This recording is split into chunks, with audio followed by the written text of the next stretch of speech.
Day 9. How do I improve my credit score? I figured since we're on the topic of credit, we would find some ways to improve our credit scores and by virtue of improving them, avoiding destroying them. When we think about it, our credit score is really built on 5 principles. So the first one's called payment history.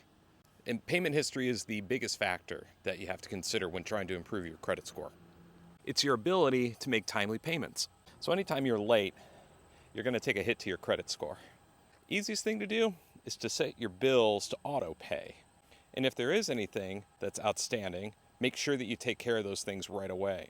Don't be like me and ignore all those past due bills when it comes to your weekly subscription to the local newspaper.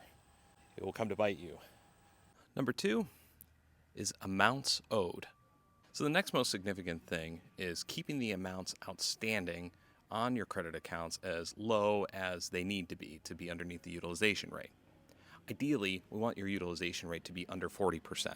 So for example, if you have 2 credit cards, let's say they both have a limit of $5,000 each, well, that means we only want to have up to $4,000 outstanding at any one time. That keeps our total utilization below or at 40%. Please remember, if you close a credit card, it will reduce the limit that you have. And so you might accidentally increase your utilization rate by decreasing the total amount that you can borrow. There are ants everywhere. Next is the length of credit history. And this one's pretty easy. The longer you have your credit accounts, the better off you are. Reporting agencies want to see that you're taking advantage of credit, but they want to see you take advantage of that credit over long periods of time. However, by opening new credit accounts, you're going to decrease the average length of your credit, which could harm your credit score. So of course, only do so when necessary.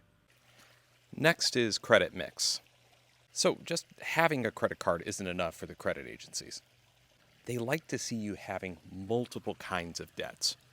For example, they like mortgages, student loans, things like recurring expenses on credit cards. Having a mix of regular outstanding credit and then recurring credit like credit cards is admittedly a pain, but it will help your credit score if you can juggle them. The last one is new credit. Anytime you apply for a new credit card or some kind of credit account, you're going to have what's known as a hard pull on your credit report. Because someone's actively looking at your credit, they're going to probably decrease your credit score by about 5 points. But this is not to discourage you from rate shopping. That change in your credit score is probably going to be temporary. If you're shopping for, say, a new mortgage or an auto loan, the credit agencies will think of that as just one big inquiry, which means it's not going to affect your credit for each one. It's just going to group them all together. It's a nice gazebo. So there you have it. Those are the 5 big ways that you can impact your credit score. And just like Michael Scott learned in that scene in The Office, you know, the one where he's on the train with Jan, your credit report, your credit history is going to follow you everywhere. So before you go ahead and open up that credit card so you can buy that new couch or to get into a 0% something or other, make sure you're thinking about your credit score, making sure that you're taking those 5 things into account.